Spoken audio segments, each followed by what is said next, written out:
श्री शिवाय नमस्तुभ्यं। धतूरे का बहुत अच्छा क्रम है महाराज। वो केवल शिवरात्रि के दिन करने का होता है।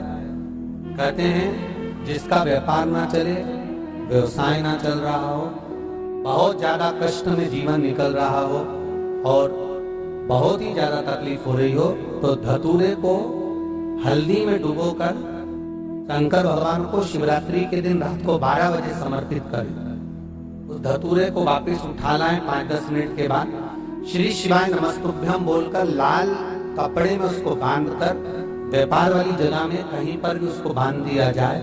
व्यापार पीछे नहीं हटता, व्यापार अग्रण्य भाव में बढ़ता चले जाता है। महाराज उस धतूरे को केवल परंतु शिवरात्रि के दिन रात को 12 बजे ही किया है, हल्दी में डुबोना पड़ता है। यही प्रमाण एक क्रम में और है महाराज। लिंग पुराण कहती है, मान लो किसी व्यक्ति को कोई भारी बीमारी हो गई, बड़ा रोग हो गया और वो रोग डॉक्टर कह रहा है कि ये ठीक नहीं होना है, बहुत तकलीफ उसमें है और कष्ट ही कष्ट है, वो ठीक नहीं हो रहा, दवाइयां लग रही, गोलियां खा रहे हैं। तो महाराज उसका भी वर्णन है। 7 धतूरे, कितने धतूरे लेना है? 7 धतूरे। कोई सी भी शिवरात्रि से मतलब महीने में एक बार शिवरात्रि आती है, प्रत्येक महीने आती है। किसी भी शिवरात्रि के दिन 7 धतूरे लेकर एक धतूरे में मोली, लच्छा, नाड़ा लपेटकर चंद्रमौली भगवान का स्मरण कर उस मोली को लपेटकर 6 धतूरे में हल्दी लगाकर शंकर भगवान की जो जलाधारी है, जलाधारी में आपको पहले भी वर्णन किया, शंकर भगवान का ये शिवलिंग है। तो जो बीमारी डॉक्टर ने बता दी और बहुत बड़ा रोग हो गया और शरीर में कष्ट है, ठीक नहीं हो रहा, चाहे लीवर से जुड़ा हो, चाहे किडनी से जुड़ा हो, चाहे कैंसर से जुड़ा हो, और मान लो शरीर में कहीं गांठ भी हो गई हो और वो मिटी नहीं रही हो, तो महाराज निवेदन है 7 धतूरे, एक धतूरे पर मोली लपेटकर वो शंकर जी के शिवलिंग के ऊपर चढ़ाना। 6 धतूरे, उसमें से एक धतूरा भगवान श्री गणेश जी का स्थान, दूसरा धतूरा श्री कार्तिकेय जी का स्थान, तीसरा धतूरा अशोक सुंदरी का स्थान। महाराज शंकर भगवान की जगदम्बा जी के हस्त कमल के ऊपर एक धतूरा। अच्छा, एक धतूरा जहां से जल नीचे की ओर लेकर जा रहा हो, पानी जिस जगह से नीचे गिर रहा हो, बिल्कुल वहीं पर एक धतूरा चढ़ा देना है। उस धतूरे को चढ़ाने के बाद वो धतूरा वापिस लेकर आना है। अवधूतेश्वर महादेव का नाम लेकर या चंपेश्वर महादेव का नाम लेकर धतूरे को जो बीमार व्यक्ति है उसका स्पर्श कराकर बेलपत्री के पेड़ के नीचे पटकवा देना है। महाराज धीरे धीरे रोग में आराम मिलना प्रारंभ हो जाता है, औषधियां धीरे धीरे समाप्त हो जाती हैं और व्यक्ति स्वस्थ हो जाता है। ये केवल शिवरात्रि के दिन ही होता। 12 महीने शिवरात्रि आती है, आप किसी भी शिवरात्रि को कर सकते हो, किसी भी शिवरात्रि। प्रदोष काल में जिस समय पर सूर्य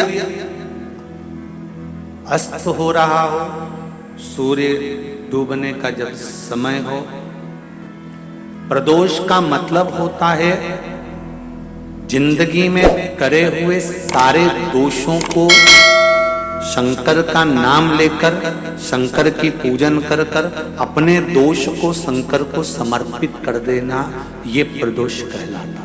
शंकर भगवान ने कहा, सुनो पार्वती, मंदिर के अंदर नंदी रहता है, जाने वाला यात्री जब मंदिर में मेरा दर्शन करने आता है तो नंदी के कानों में कहकर जाता है कि शिव जी को मेरे यहाँ लेकर आना।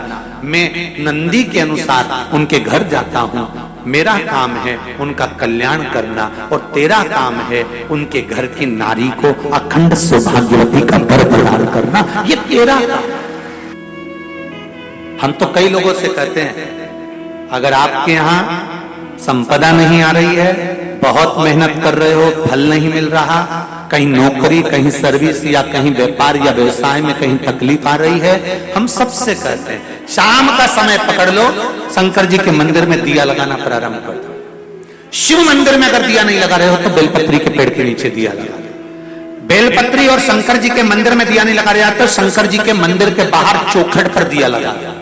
इतना भी नहीं कर सकते तो अपने घर के बाहर अपने द्वार पर दिया लगा दो, पर शंकर जी के नाम का श्री शिवाय नमस्तुभ्यम बोलकर शंकर भगवान को याद कर कर अपनी कामना कर कर बाबा का स्मरण कर कर पंचाक्षर मंत्र नमः शिवाय, षडाक्षर मंत्र ओम नमः शिवाय, द्वादशाक्षर मंत्र ओम नमो भगवते वासुदेवाय, जो मंत्र तुमको याद है उसका स्मरण कर कर लक्ष्मी हो चाहे नारायण हो चाहे राम हो चाहे कृष्ण हो, स्मरण कर कर शाम के समय बाहर दिया लगा दो, दरवाजे के पास लगा दो, वो सुनेगा जरूर, आएगा तो उसका वेलकम जरूर होगा और वो कुछ देकर जरूर जाएगा। शंकर जी पर 7 बेलपत्र प्रदोष के दिन, कितनी बेलपत्र?